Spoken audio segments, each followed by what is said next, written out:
Olá pessoal, bom dia, tudo bem? Espero que sim. Hoje vamos falar sobre respiração celular e fotossíntese. Alguns dos tópicos que serão abordados. E bem, vamos começar. A respiração celular é um processo que acontece dentro das células para gerar energia. Essa energia é essencial para que a célula funcione corretamente. Ela usa glicose e oxigênio para gerar energia, liberando CO2 e água como subprodutos. Esse processo é fundamental para todas as células do corpo, tanto em seres humanos quanto em outros organismos. As células procarióticas foram as primeiras a surgir há bilhões de anos. São células primitivas, de estruturas simples. Não têm núcleo separado e seu DNA é solto no citoplasma. Só possuem um tipo de organela, o ribossomo. Os organismos que têm esse tipo celular são as bactérias, as cianobactérias e as árqueas. Já as células eucarióticas são mais complexas, surgiram depois na evolução. Elas possuem diversas organelas no citoplasma e cada uma tem funções específicas. O material genético é envolvido por uma membrana e separado em um núcleo. Alguns dos organismos que têm esse tipo celular são os vegetais, os animais, os fungos, as algas e os protozoários. As células animais e vegetais apresentam em comum o fato de ambas serem células do tipo eucarionte. Elas possuem organelas membranosas em seu citoplasma, como o retículo endoplasmático, o complexo golgiense e a mitocôndria. Porém, as células animais possuem um formato irregular. Nas células é observada a presença dos lisossomos, organelas responsáveis pelo processo de digestão celular e que são dificilmente encontradas nas células de origem vegetal. As células de origem vegetal possuem um formato fixo e retangular, garantido pela presença da parede celular, uma estrutura específica dos seres fotossintetizantes. A parede celular reveste externamente a célula, formada basicamente por celulose e que garante mais resistência a ela. Possui um papel importante na proteção contra a ruptura, que pode ser provocada pela entrada de água. Possui plastos em 3 tipos: leucoplastos, cromoplastos e cloroplastos. Os leucoplastos não têm pigmento e eles armazenam amido como forma de reserva energética. Os cromoplastos são responsáveis pela cor de frutos, flores e folhas. Os cloroplastos, por sua vez, são de coloração verde, por conta da clorofila, que são responsáveis pela fotossíntese. E bem, na respiração celular, existem 2 tipos principais de respiração, chamados aeróbica e anaeróbica. A respiração aeróbica ocorre na presença de oxigênio.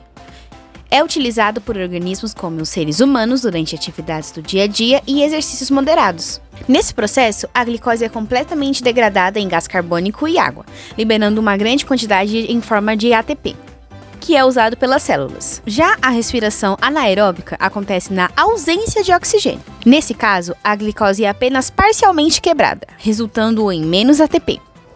A respiração celular pode ser dividida em 3 etapas principais, sendo elas a glicose, o ciclo do ácido crítico e a fosforilação oxidativa.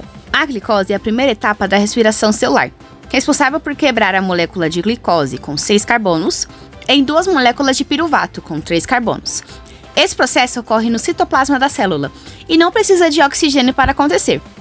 Durante a glicose, a célula produz uma pequena quantidade de energia, 2 moléculas de ATP e moléculas de NADH, que serão usadas nas próximas etapas da respiração. A glicose é uma etapa comum tanto na respiração aeróbica quanto na anaeróbica. Em seguida, o piruvato gerado na glicose é transportado para o interior da mitocôndria, onde ocorre a segunda etapa, o ciclo de Krebs, também conhecido como ciclo do ácido cítrico. Nessa fase, o piruvato é convertido em acetil-CoA, que entra no ciclo e passa por diversas reações químicas. Como resultado, são liberadas moléculas de dióxido de carbono e mais moléculas de NADH e FADH2 são produzidas, além de uma pequena quantidade de ATP.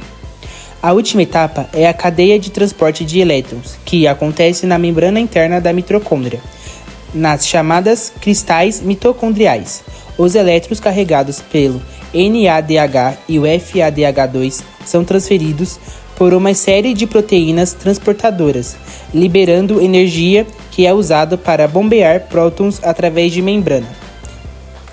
Esse gradiente de prótons gera energia para a produção de ATP em grande quantidade, por meio da fosforilação oxidativa, No final do processo, os elétrons se combinam com oxigênio e prótons para formar água, razão pela qual o oxigênio é essencial para essa etapa. Em condições ideais, a respiração celular pode produzir até 38 moléculas de ATP para cada molécula de glicose utilizada, sendo esse um processo altamente eficiente para suprir as necessidades energéticas da célula.